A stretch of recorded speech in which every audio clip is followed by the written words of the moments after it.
Greetings, comrades, and welcome to the Eastern Border. Today we have a special guest, which I've wanted to have on the show for a long time. It's probably one of the most well-known Latvian journalists. Well, Latvian American. He's from Chicago. Also, go Red Sox. I'm legally obliged to follow the Boston team. I'm sorry, Karis.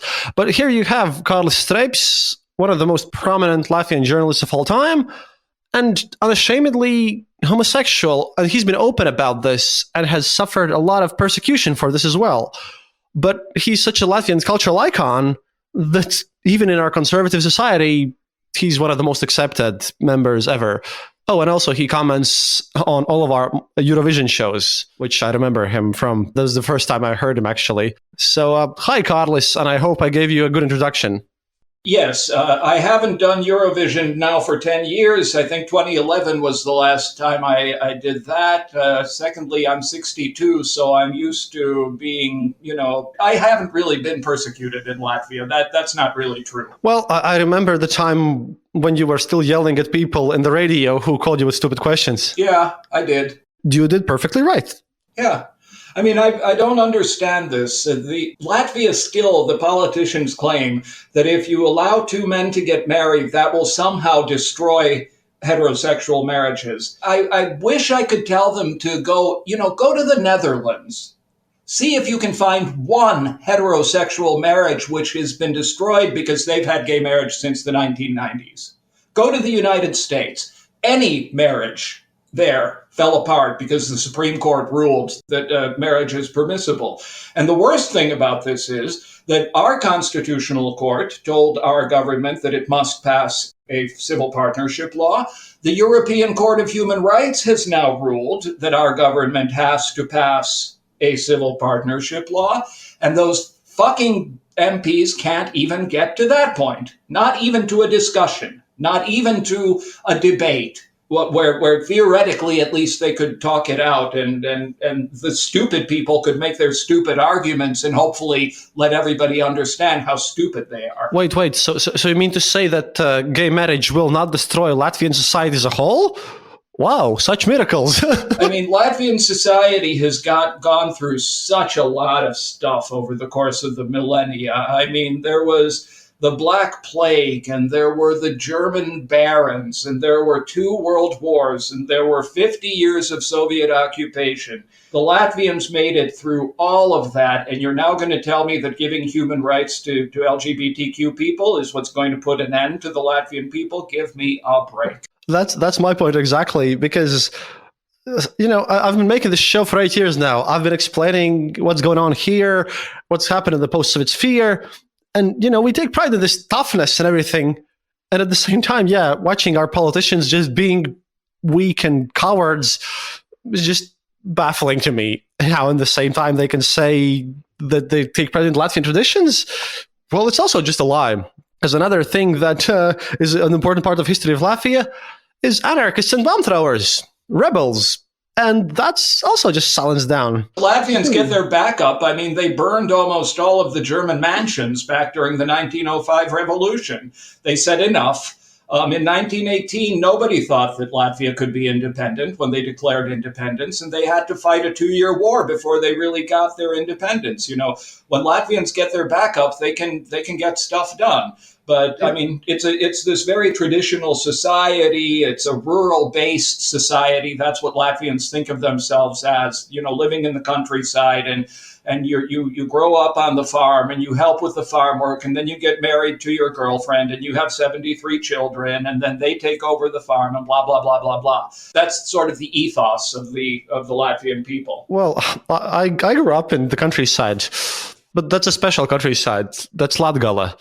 That's Ludza. We're Latvian Texas, basically. We have guns. You have guns, and Ludza voted for all the pro-Russian parties in the last parliamentary election. That is a shame. Yeah, if only Ludza had voted, we would have the Latvian-Russian associations, that stability thing, and Saskaņa having a majority. That sadly is true. Yep. But it is what it is. You have to try to understand that Latgale hates Riga because they're telling us what to do. I know. Yeah. Complex issue. As to the countryside, I have always said that there is one good thing that you can say about the countryside, and that is that you can return to the city from it, preferably immediately. I grew up in Chicago, which has more people than the three Baltic states put together. I am not a country boy. And you also have higher crime rate and murders. Well, you know. It is what it is. It is what it is, yeah. It's a trade-off. I would suspect we have less alcoholism. Oh, yeah, that definitely. I mean, the United States kind of struck me as odd because I visited a couple of times and everyone's like so freedom loving and everything, except then you're also super prude because nipples are a no-no and you can't drink beer on the street. Well, you can't drink beer on the street in Latvia either. Legally, you can't. Yeah. But like, unless you're stupid about it and do a mess, find me a cop that's going to stop you with an open beer bottle or something. In America, this party, which is theoretically about small government, it has always been about small government. It is the party which is putting women back into the 1950s. It's not just the Supreme Court ruling to overturn 50 years of precedents on abortion rights. A judge sometime in the next couple of days is expected to ban sale of abortion pills all over America. What? I did not know this one. I didn't know that there were abortion pills, that you can take it instead of going to the doctor to have an operation, you can take a pill and that that does the same thing. I think it's the morning after pill that kind of you can take. No, that's a different thing. That's to keep yourself from getting pregnant in the first place. I don't remember what the drug is called, but it was released in 1980. It is an essential drug on the World Health Organization list of essential drugs. And the Republicans who oppose a woman's right to choose went shopping for a judge where they knew that this guy is probably going to ban it. It's a Trump-appointed judge. He has been an anti-abortion activist for years and years and years and years. And the American system is set up so that one judge in Texas can ban this medication all across America. Now, if he does, that it's going to be appealed. There's going to be an injunction. It may go to the Supreme Court, and that may be a step too far, even for the Supreme Court.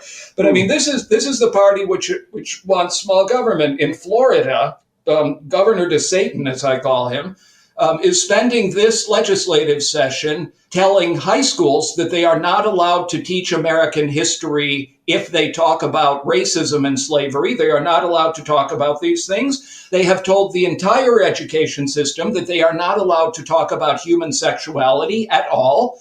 That he has banned an advanced placement African American studies course for high schools. I mean, it is racism, it is homophobia, it is just plain bigotry. And how these people get any votes at all is just completely beyond me. And on the abortion issue, I mean, show me a country in Europe, well, Poland maybe, which is, you know, the old men with the loose hands run Poland. But where else in the world do you take a simple medical issue and turn it into a political football? About Poland, by the way, the current Polish government is not the worst that they could get. They literally have a party there which wants women out of the workforce. Yeah, I mean, that's the Roman Catholic Church, you know, the church which somehow has forgotten that the central message in Scripture is love one another. Yeah, but, you know, Poland also does good things. I feel hard to criticize Poland too much because of the current situation of the planet, and they're actually doing a good job with that, at least. They're sending MiGs to Ukraine, so that's a good thing. I also kind of thought they would be like more in Viktor Orban's camp, which is a piece of shit. But they chose not to. And that was a surprise because also in Italy, they have like a neo-fascist leader there, that lady that elected. And she also has continued support for Ukraine. So I guess that's another loss for Putin. Yeah. I mean, in America, the Trump has started to talk about how America has no business being in Ukraine. And Governor DeSatan in Florida called the situation in Ukraine a territorial dispute between Russia and Ukraine. But they are the small minority. The Republican establishment is still very firm on opposing Russia and not allowing it to take over. See, this is the thing with my show. From American listenership, I have about 30% Democrats, 30% Republicans, and 40% Libertarians, because I was on Tom Wood's show. and also Political Orphanage and other bigger libertarian podcasts. So I can allow myself to be a bit of an asshole towards both parties. Well, I'll be an asshole just towards one party. Republicans, if you are still a Republican after everything that Trump has done over the past 4 years and what your party is doing now, fuck you. Oh, that's harsh, but hey, this is Eastern Border. You can say what you want. It's fine. Yeah, and I mean, if you look at crazy people in Europe, there's that guy in Turkey who is blocking Sweden from joining NATO because he's upset that Sweden supports the human rights of Kurds. If we live in a world where one jackass can stop something like that, something is wrong. Something is wrong with NATO. The OECD, Russia's parliamentarians are still in the Parliamentary Assembly of the OECD. A couple of weeks ago, the chairman of Latvia's Foreign Relations Committee was there, and he said something to the effect of, if you want me to point my finger at murderers, there they are sitting at the back room. And then he said, I would like to tell them what the defenders of Snake Island told the warship. And then he said in Russian the equivalent of fuck you. Yeah, the exact phrase was "Русский военный корабль пошел нахуй." That's right. I don't speak Russian, so. I know, I do. Therefore, it was my duty to repeat it. I'm trying to explain to Americans this whole war thing and why it matters. One of my arguments is the fact that the Baltic states in general, we're the only project of United States foreign policy that has worked. Like, the United States want to export democracy, right? Yeah. And they've done it here. We literally listened to Radio Free Europe and Radio Liberty, went to the protests, collapsed the Soviet Union, and here we are. Yeah. If the United States want to brag about exporting democracy, why not defend Eastern Europe, the remnants of the Soviet Union, like the collapse and everything? Because this is where it actually worked. Unlike Iraq, unlike Afghanistan, here it took root. So when people ask me, why should we care about the Baltics? Well, that's your only foreign political success. Well, okay, not the only one, but there's also Japan and Korea, but still, it's pretty important. I personally wouldn't give that much credit to the United States. For one thing, the collapse of the Soviet Union caught the United States completely by surprise. The CIA, the NSA, everybody, the collapse of the Soviet Union was so sudden after the putsch that America was in hysterical confusion for about 2 weeks. And the result was that something like 70 different countries recognized Latvia's restored independence before Washington did. That's interesting because I am listened in Langley. I did not know it was important, but then people told me. Yeah, that's the thing. I'm also being accused of being a CIA stooge. Whoa. That comes from people who think CIA are actually competent.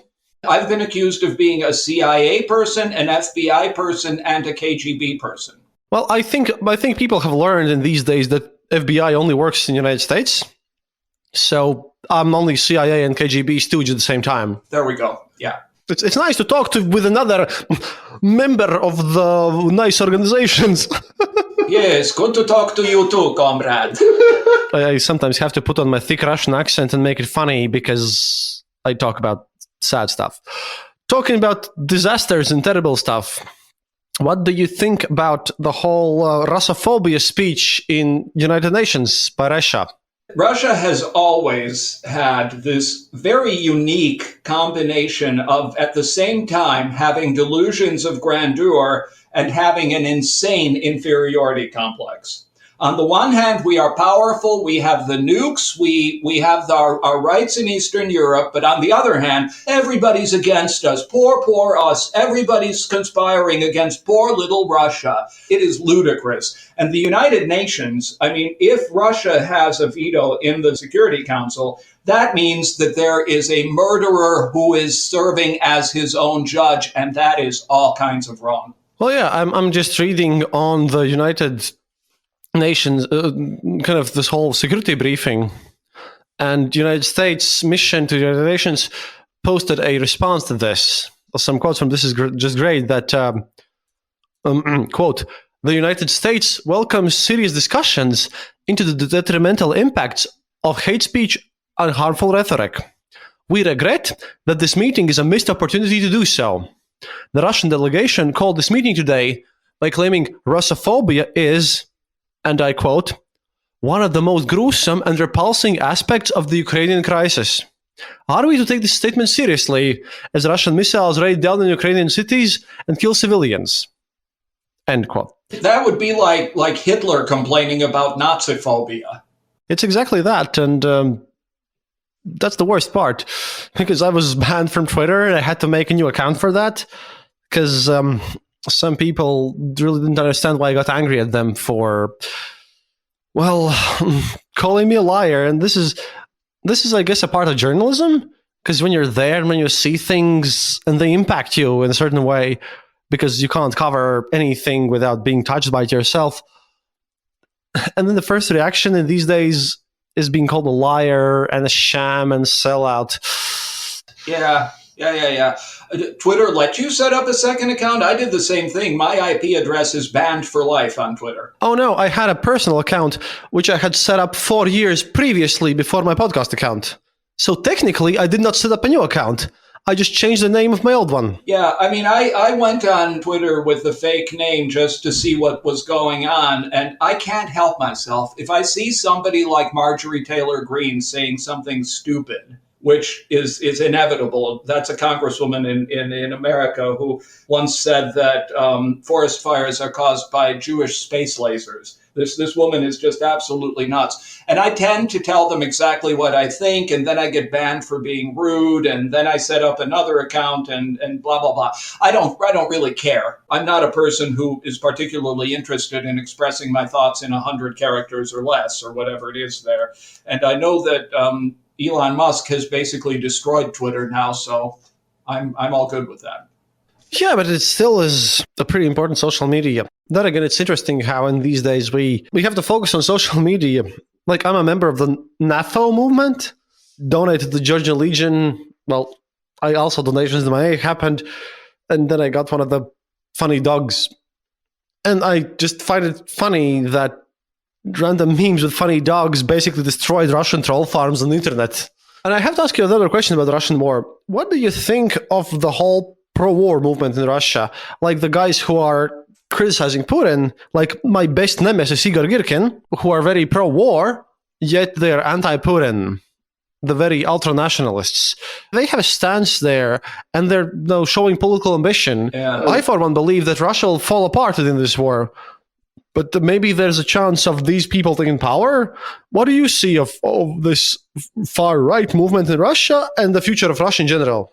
Well, the first thing that needs to happen is that Putin needs to kick the fuck off. He needs to die, and then we'll see what happens next. I personally think what will happen then will be a military coup for the military to take over until civil society figures out what to do next. As I said, Russia has always had delusions of grandeur, and so have Russian people. Russians and Americans are very, very similar in the sense that, for the most part, they only speak their own language and no other, and they believe that they are the saviors of the world. They are wrong in both cases. I don't know what will happen. The fact that I don't speak Russian means that I don't have an ability to really look at what they are saying and what they're going into. But I mean, the poor Russian people, they have never, in the history of the millennia, really lived in a normal country. They lived with the tribes, they lived with the Mongols, they lived with the Tatars, they lived with the Tsars.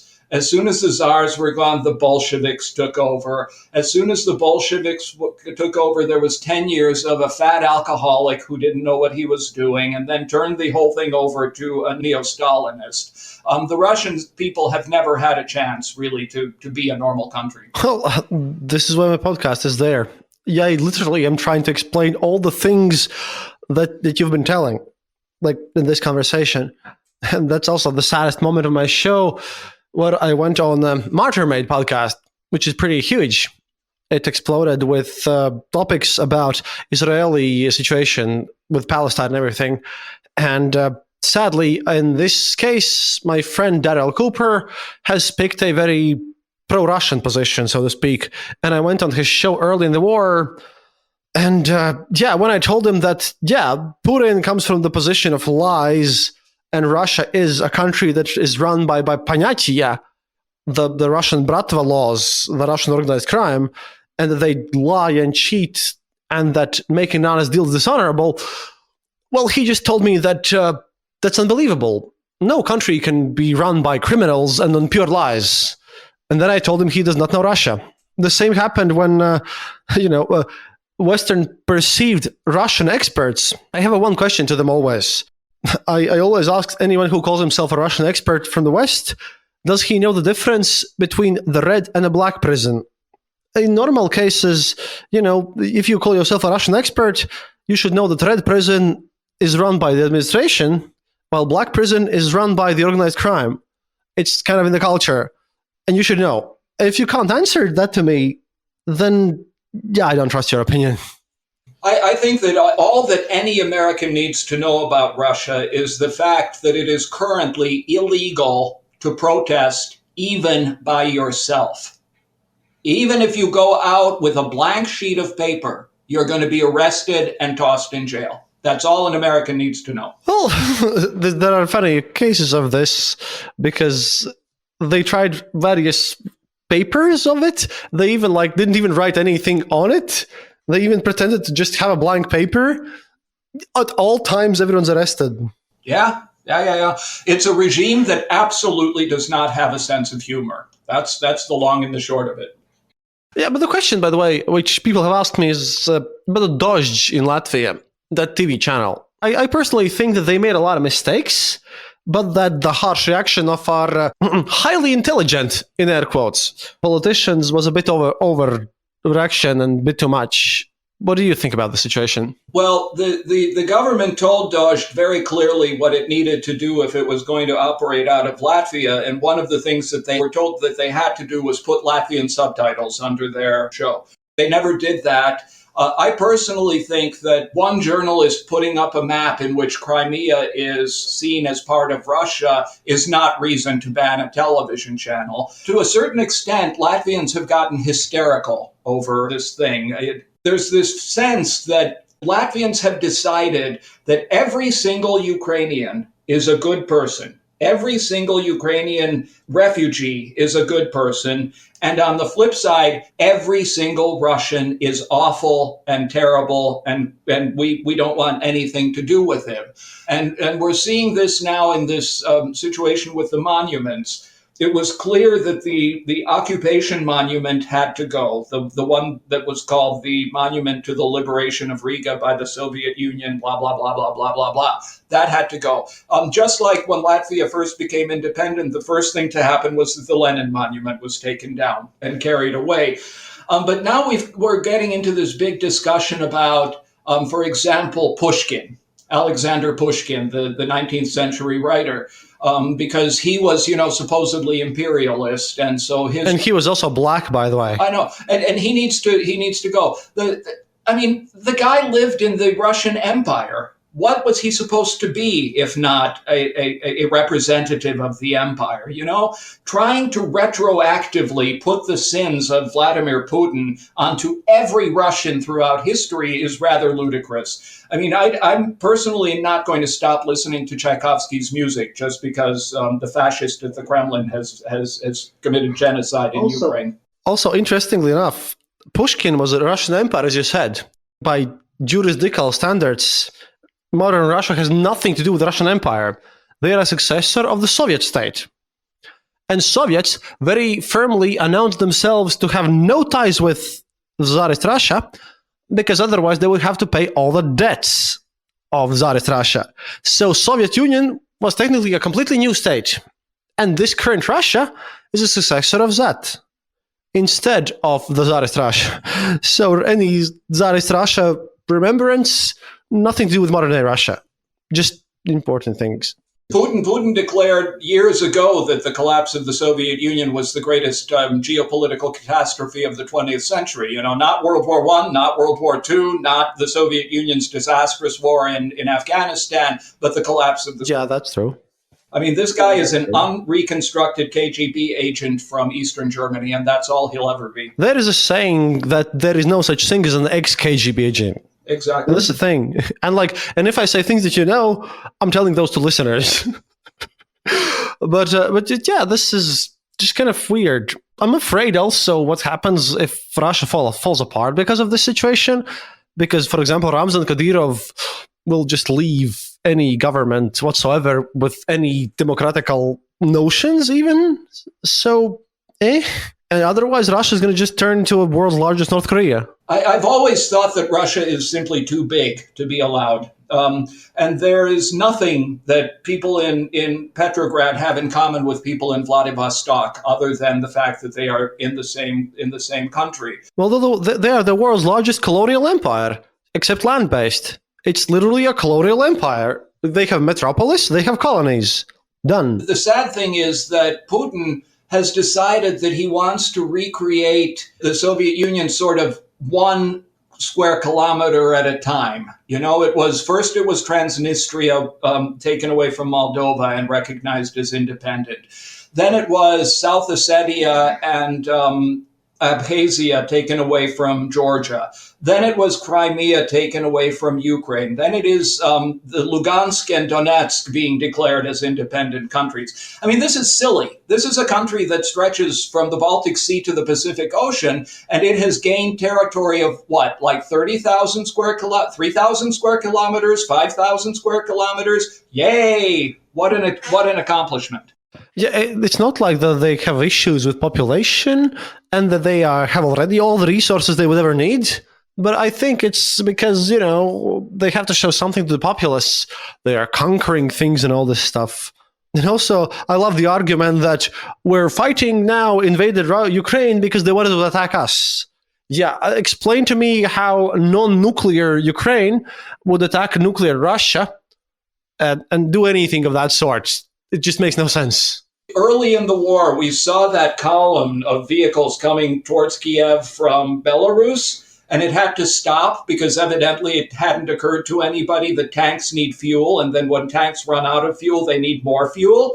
So it sat there for like a month, and the Ukrainians picked it off. But one of the things that was reported was that those poor soldiers were wandering around in villages saying, do you know any place where we can fuel up our tank, number one? And number two, where are the Nazis we're supposed to be hunting? Well, that stuff happens.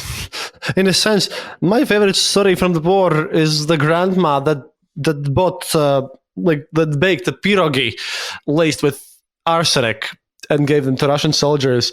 I mean, it kind of shows how, for Ukrainians, this is truly something that everyone's doing their part, basically. Yeah, there was the lady who threw the jar of tomatoes at the drone. There was the lady who walked up to a soldier and gave him some sunflower seeds and said, when you die, at least some flowers will grow. I mean, to me, this is the astonishing thing. That, first of all, that a television comedian managed to reinvent himself as a war leader and an enormously effective and perfect war leader. But more to the point, that every single Ukrainian said, okay, we're going to be attacked. Tell me what I can do. At this point, I also see the purpose of Bakhmut and defense and everything, because lately war exhaustion is setting in. The people who want to volunteer, they're drying up just because, it's war exhaustion. You can't fight all the time. So I really, at least on this show, I try to promote, because I know some of you important people listen to this, that there is more equipment sent to Ukraine, since, it's not that large a country in comparison to Russia. So I really hope that more HIMARS go the right direction, and that, we finally end this at some point. But send the fucking F-16s, America. Send the F-16s. Send them everything that they need. Because the bottom line is Putin cannot be allowed to win this war. That's the long and the short of it. Because if he does, then he's going to start looking in other directions. The Ukrainians need to be given everything. But the truth is that, first of all, several million men of draft age have fled Russia and are living somewhere else now. A substantial portion of them in Georgia, which is dangerous for Georgia, but they've run. Russia is having a depopulation. Russia's population is declining year by year by year by year. And, to me, the question is, at what point will there be a sufficient number of mothers whose sons have been slaughtered in Ukraine, in this stupid war, to rise up and say no more. It's well over 100,000 Russians who have been killed in Ukraine. And I said on a television show here in Latvia a couple of months ago that I feel sorry for those guys. I mean, they are dragged out of Buryatia or wherever. They are sent to Ukraine with no equipment, no uniforms, no nothing, no instructions. And the Ukrainians are there waiting for them, and they just basically mow them down. I said, I feel sorry for those guys. Well, you would think that I had farted in public. I am a terrible person for saying something like that. And how could you ever express support for the Russians and blah, blah, blah, blah, blah. Well, I'm a human being. I am a human being who understands that war is a disgraceful hell for people who have to fight there. The fact that I feel sorry for these kids who are being sent as cannon fodder doesn't mean that I don't support Ukraine wholeheartedly in its fight to preserve its own country. Yeah, but the cannon fodder in Russia, it's a dictatorship, basically. Stalin did the same thing during World War II. Exactly. I've just, seen the war firsthand. There is no glory in war. There's death and misery and just pain and anger and everything.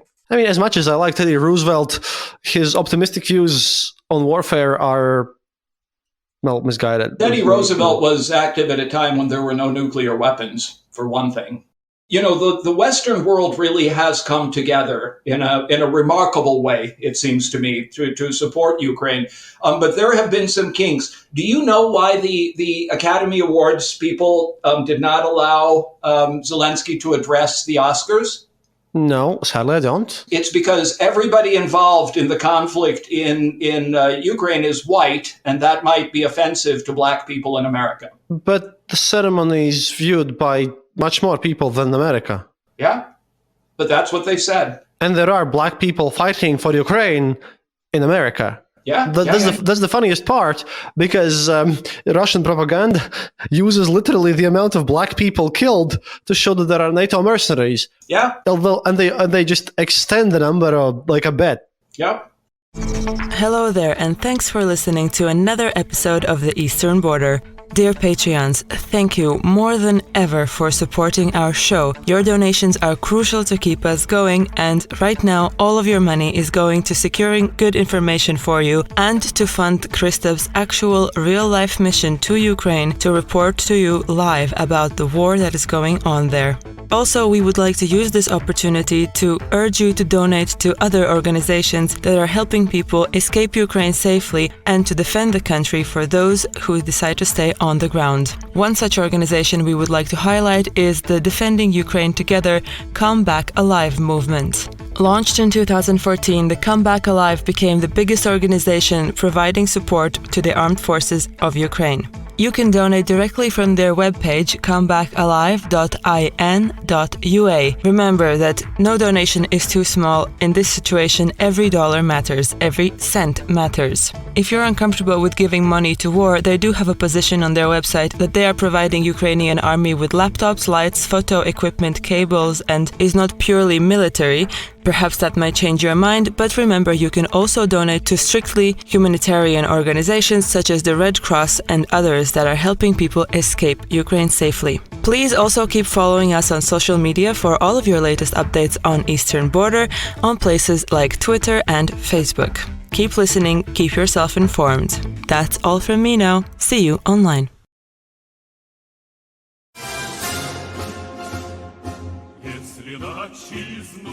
And back after a short interruption by feline animals. Yeah, naughty cat. By the way, if we're talking about hysteria in Latvia about this, there was this thing last week where the government decided to stop funding for 3 athletes because they compete in sports where Russians and Belarusians are still allowed to take part. This was ludicrous because, Alona Stepanenko does not set policy for women's tennis. She has nothing to do with that. And so they gave the money back. But that's an example of sort of overreacting. Yeah, and in the most cases, the athletes, they can't even know who's competing in the competition. Like, there is no pre-list there. They can just go to a tournament, and there might be some neutral sportsmen, athletes there, and then they just lose the funding. That said, there are no organizations in the world that are more venal than international sports organizations. I mean, FIFA has been corrupt as the day is long forever. The idea of putting the World Cup in Qatar or wherever it was just now, and having to do it in November because when it's usually held, it's 60 degrees outside there. The International Olympic Committee saying that they're thinking that probably the Russians and Belarusians should be allowed to compete at Paris next year. These organizations are just awful. Well, it pains me to say, but I'm a soccer fan. And Qatar World Cup was interesting, to say the least. But then again... There were some big-ass upsets, weren't there? Who beat Brazil? I don't remember. I think it was Japan. Yeah, or something like that. Biggest upsets were Morocco and Japan, yeah. Japan lost to Croatia, but Morocco went really far. I personally am not interested in a sport where you see for 90 minutes men are running up and down a field and something interesting happens maybe twice. Well, dude, I would kind of think you would be more interested in soccer. I mean, think about it. No, I mean, they look cute in their shorts, but that's the thing. That said, I am an enormous fan of the Chicago Cubs baseball team, and Europeans don't understand baseball. I have the lucky thing that in one of my visits to the United States, I was sat down for about 3 hours, and I was forced to learn everything that is to know about baseball. I did that with my brother-in-law. My sister married a guy from Latvia, and we took him to a baseball game, the Chicago Cubs, and within like 3 innings, he knew basically what was going on. You just need to watch. On the flip side, as an American, I don't have the slightest idea of what cricket is, other than that I understand that it's a game that takes 3 days to complete. I have Australian listeners. They also, when they heard that I know about baseball, I was also put on the same regiment and explained what cricket is. I have played a single game in Latvian national cricket team because it exists, for one. It consists of only Pakistani and Indian migrants, and they played against Estonia. But apparently there's a rule that you have to have a person who's born and raised in Latvia, basically a native-born Latvian. And their guy was ill, and they listened to my show, and they called me up, so I threw the ball once, and was at the bat thingy once. And then they told me just to go and leave, because I don't know anything. I think it's called pitching. Back in the day, there used to be a baseball league here in Latvia at the university level. Wait, and once a year, they would play a charity game where it would be the Latvian baseball team on one side and then Americans and Canadians who live in Latvia on the other team, like guards from the embassy and people like that. And the score was always like 63 to 37 because they knew how to hit, but they were bad at fielding and catching and stuff. For Europeans, a normal score in baseball is like 3-2 or 8-4 or something like that. Those were fairly chaotic games, but they invited me a couple of times to sit in the stands and sort of call the game. That was really nice. Wow, I didn't even know we had this. I only managed to go to a random baseball game, which apparently happened at Sundays, where people who are like expats take their kids to play baseball, and that's next to the Faculty of Social Sciences, basically, behind that building. Yeah. There's a field out there. And what they play is not really baseball. They play softball. What's the difference? It's a bigger ball. And it's thrown underhand rather than overhand. But when the baseball league, they played real baseball. They played overhand, fast pitch, and they went to the European Championships and ended up dead last. Yay. Well, it's not really a thing. I know that there's some people play American football here as well, which is confusing to me because to me, American football is kind of like rugby, except with armor and everything. Yeah, the problem with football is that lots and lots and lots of guys who play football end up with brain injuries because they're forever banging into one another with their helmets, and that's a very sad thing. I didn't know that, but then again, we live in a hockey culture here. Being a soccer fan or anything fan that's not exactly hockey means you're going to have a sad time. Yeah, and of course the winter sports, the luge and those people, they've done very, very well over the past 10 years. We used to be a fairly substantial powerhouse in biathlon, but the main thing that I always say about sports in Latvia is once every 4 years, Latvia goes to the Olympics. The Paralympic team comes back with way more medals than the so-called healthy athletes ever do. There's a guy called Igor Zapins who is in a wheelchair, and he does shot put and discus, and he has like 12 or 13 gold medals from the Olympics. Nobody of the so-called healthy athletes is anywhere close to that. Yeah, that's the thing, because in Latvia, we try not to think about the ugly stuff, the not as pretty stuff, so to speak. That's one of the biggest issues. At one point, I tried to make a show in Latvia and to combat this post-Soviet mentality, as I call it.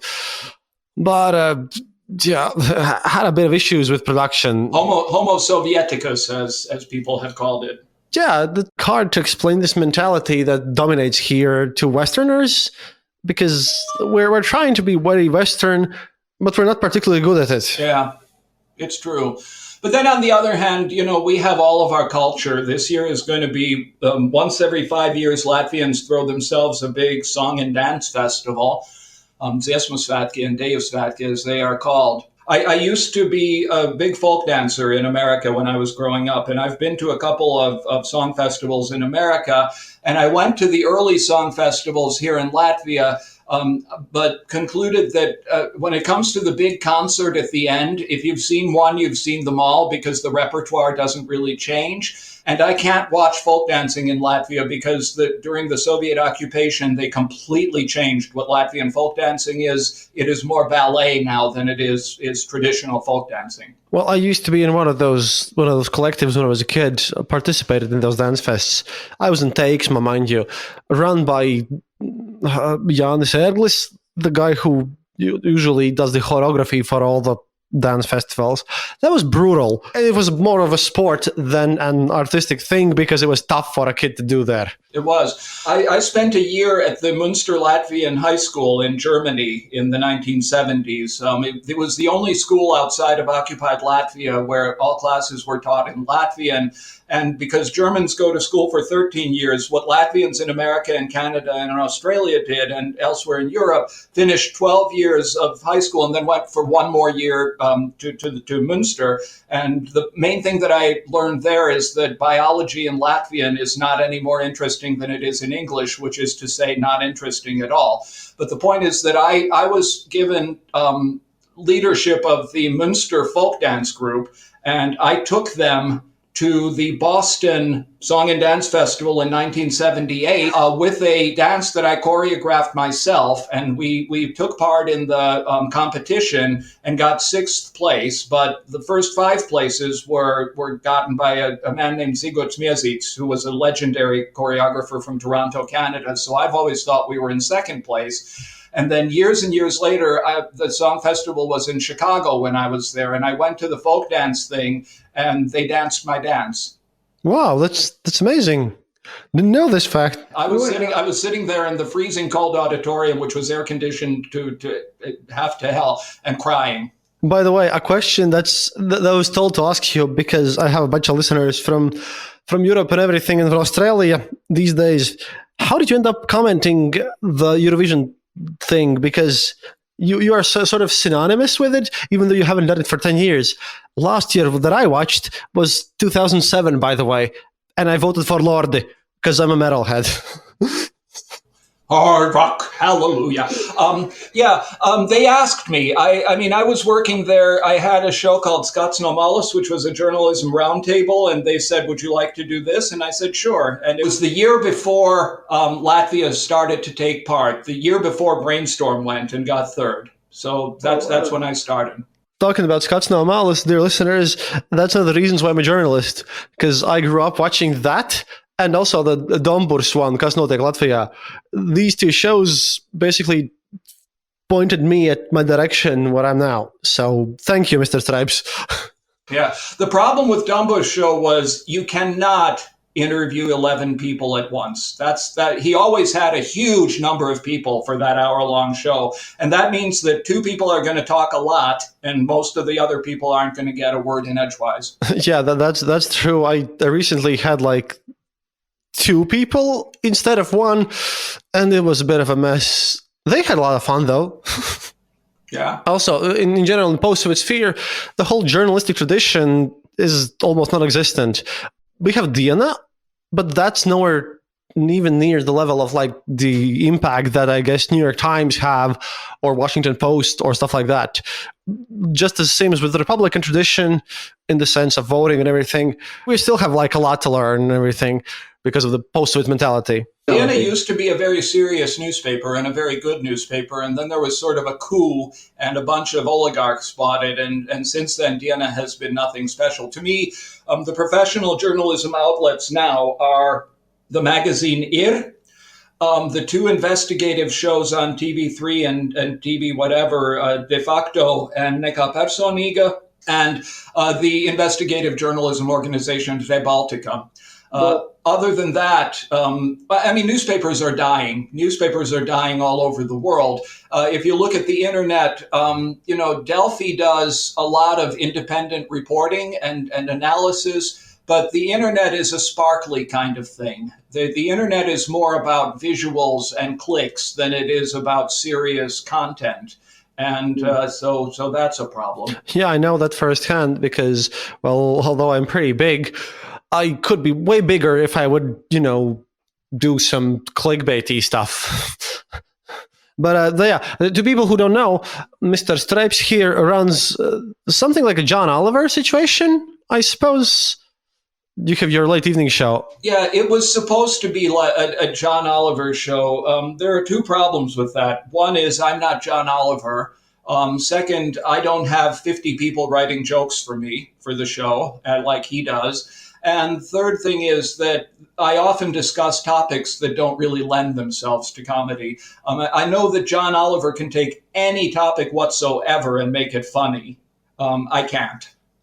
That's still a pretty good show. I mean, I watch it. Yeah, I enjoy doing it. It's better than just the usual Latvian, let's cry about everything and pretend problems don't exist. Yeah, this evening I'm going to be discussing the fact that in 1991 today there was the referendum on preserving the Soviet Union in a new way here in Latvia. But what I could start with was that also today in 1991, the Latvian rock band Otis was in Washington, D.C., and so was I.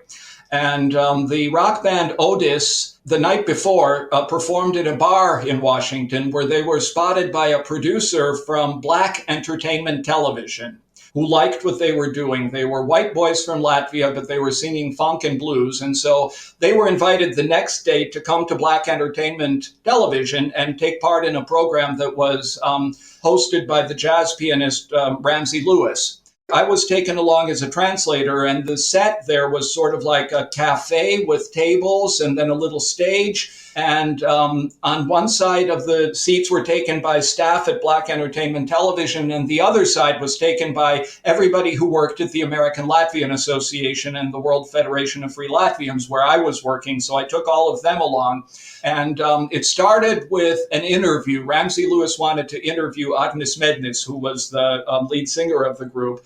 And he said, first of all, what does Otis mean? And I said, it stands for Ogre Experimental Gardening Station, which is what it was. Ogres Dārzkopības izmeklēšanas stācija, Otis, because that was their sponsor back in the 1980s when they were set up. And there was a pause, and then Ramsey Lewis said, okay, let's listen to some music now. Okay, thank you for this one. I did not know. By the way, I often have Americans coming to visit. I have actually dug my way through and bought all these Ogre memorial pins with Lenin's head on it. It just says Ogre around it. Yeah, that's fun. Ogre is a nice name for a town where English-speaking people read it as ogre. Yep, and it's amazing. Yeah, I'm really glad we could move this conversation in more positive topic. Yeah. Well, besides all the war and depression. I know you want to talk mostly about politics, so go ahead. To kind of finish this one off, how do you think, how long this war will go, and what would be your ideal solution, like ideal ending? How do you see Russia in the future, Ukraine in the future, and the whole place of Europe of them? I am hoping that the world gives Ukraine enough assistance to win. People have been saying, and this is very true, so far the world has given Ukraine enough to hang on, but not enough to win.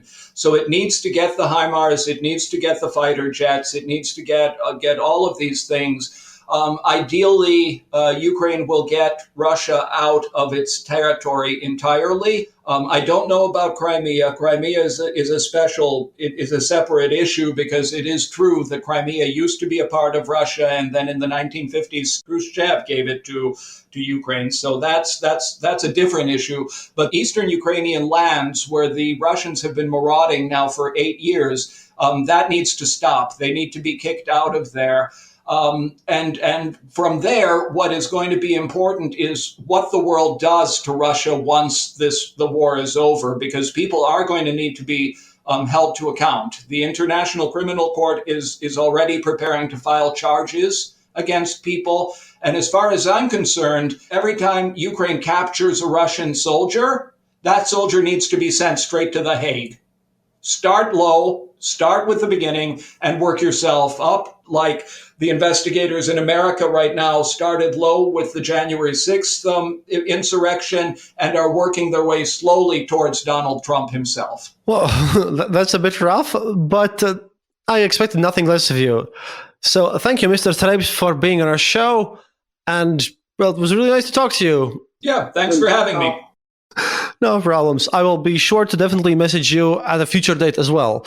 Might even get you and Yuris Kaj on the same episode. I'll be happy to come back anytime, comrade. До свидания, товарищи. And thank you, comrade.